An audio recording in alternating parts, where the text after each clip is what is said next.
Halo, kita ketemu lagi dengan Antasena Urban Farming. Kali ini saya akan menampilkan atau akan menggambarkan bagaimana mekanisme kerja ember tumpuk ini. Ember tumpuk ini hasil dari rangkaian ember tumpuk ini akan menghasilkan pupuk yang setara dengan pupuk kimia. Jadi reaksinya ke tanaman itu sama dengan pupuk kimia. Mari saya akan tunjukkan bagaimana mekanisme kerja ember tumpuk ini. Ember tumpuk ini sama sekali tidak menggunakan cairan seperti POC atau E4 atau apalah sejenisnya agen hayati yang lain.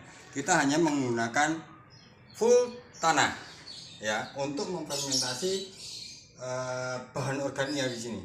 Jadi mari kita cermati secara lebih dekat. Sini. Ember yang paling atas ini berisi, yang di bawah ini tanah, terus ini yang di tengah ini adalah campuran antara tanah dan sampah organik. Sampah organik ini bebas, mau jenengan masukkan apa saja, mau sampah ikan, mau sampah daun, sampah kulit buah dan lain sebagainya. Pokoknya yang berasal dari tanaman akan nanti kita bisa fermentasi, atau bangkai ikan atau apa sajalah kita mix di sini. Kalau bisa, kalau hasilnya lebih bagus memang direbus.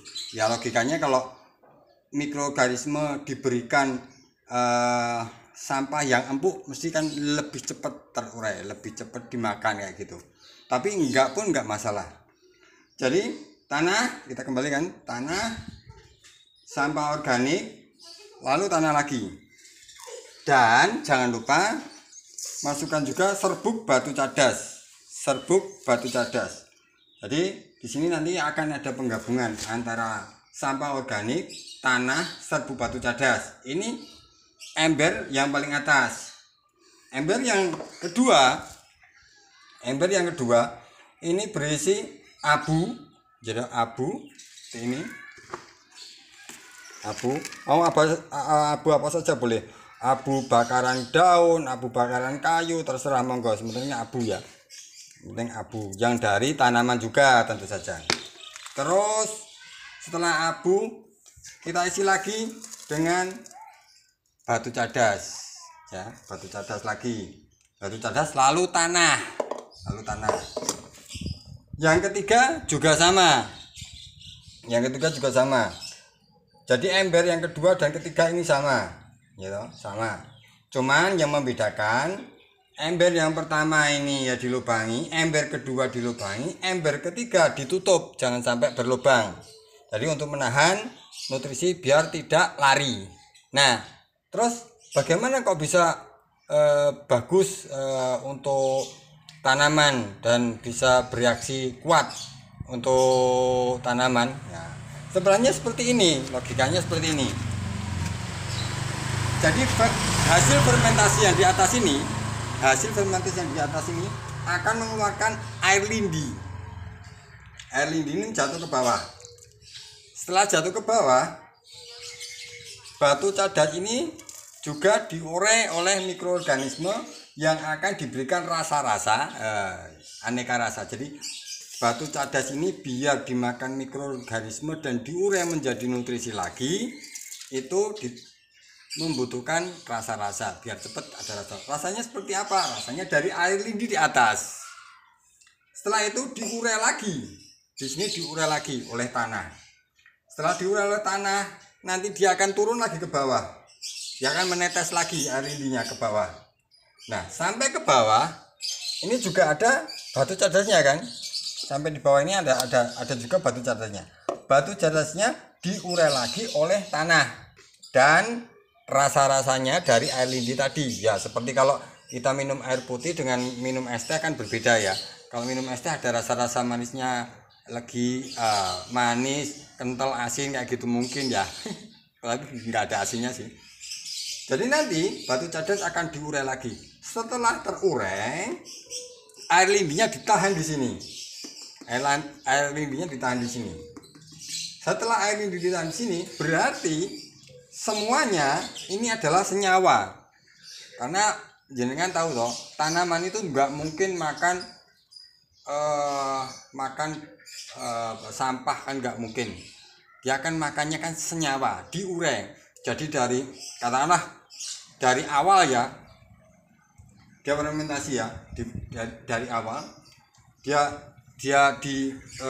diure oleh makro dan mikro, entah itu cacing, entah itu kutu-kutuan atau semut dan lain sebagainya, jadi kecil. Setelah itu muncul air lindi. Lindi kan senyawa, jadi makan tanaman makannya ya senyawa, nggak mungkin lah makannya utuh. Daun dimakan itu nggak mungkin, pasti diurai oleh mikroorganisme. Lah kotoran dari mikroorganisme inilah yang dimakan oleh tanaman. Makanya di sini yang terakhir ini wujudnya semua senyawa. Yang ini ember yang terakhir ini wujudnya semua senyawa karena sudah disaring 2 kali. Dari air lindi masuk ke sini sudah disederhanakan lagi oleh ember yang kedua, masuk ke tanah di sini disederhanakan lagi, diurai lagi, lebih apa ya namanya, lebih kompleks lagi menjadi senyawa yang siap saji. Jadi kalau seandainya kita buat mie instan gitu, ini sudah jadi. Ini prosesnya ya toh. Ini yang merebus, yang ngasih bumbu dan lain sebagainya, masuk ke sini, ini masih dilembutkan lagi, masuk ke sini dilembutkan lagi. Lah, terus pengaplikasiannya bagaimana? Jadi pengaplikasian di sini beda dengan pupuk kimia. Kalau pupuk kimia kan ini memiliki efek nanti lama kelamaan tanah menjadi tidak subur. Tapi kalau ini tidak. Kalau ini ya tinggal kita tabur aja ininya. Kita tabur tanaman seperti ini ya. Kayak sini, tabur aja. Kita tabur. Nah, setelah kita tabur, kita siram, otomatis senyawa-senyawa tadi dia akan masuk. Senyawa tersebut langsung dimakan oleh tanaman. Nah, seperti itu nanti hasilnya jadi seperti ini. Jadi begitu dia tumbuh tunas, tumbuh calon bunga, ya kan? Nah, ini tumbuh tunas, tumbuh calon bunga. Nih, tumbuh tunas, tumbuh calon bunga kayak gini. Nah, ini banyak sekali sih, loh, tumbuh tunas. Seperti itu. Jadi efeknya katakanlah kalau pupuk kimia itu ya 2-3 hari gitu setelah ditabur, katakanlah Ponska atau NPK gitu, begitu masuk ke dalam tanah dia akan bereaksi gitu kan. Sama dengan ini tapi istimewanya ini banyak mikroorganisme di sini nih. Ketika kita taburkan, kita siram, mikroorganisme masuk ke dalam tanah dan memperbaiki tanah juga. Jadi ini multifungsi, bukan hanya memberi makan tapi juga memperbaiki struktur tanah. Begitu nggih, supaya mudah-mudahan ini mudahlah dipahami seperti ini. Proses ember tumpuk seperti ini. Kalau biasanya kaum organik kan ada yang menggunakan kompos ember tumpuk, terus yang dipakai ampasnya gitu. Kalau kita ya ini sama sebenarnya, cuman kita yang pakai itu apa sih yang dimakan tanaman itu? Senyawa. Ya udah, yang kita berikan senyawa. Nanti ampasnya dikasihkan di tanaman juga nggak masalah. Nanti yang di paling atas dicampur lagi dengan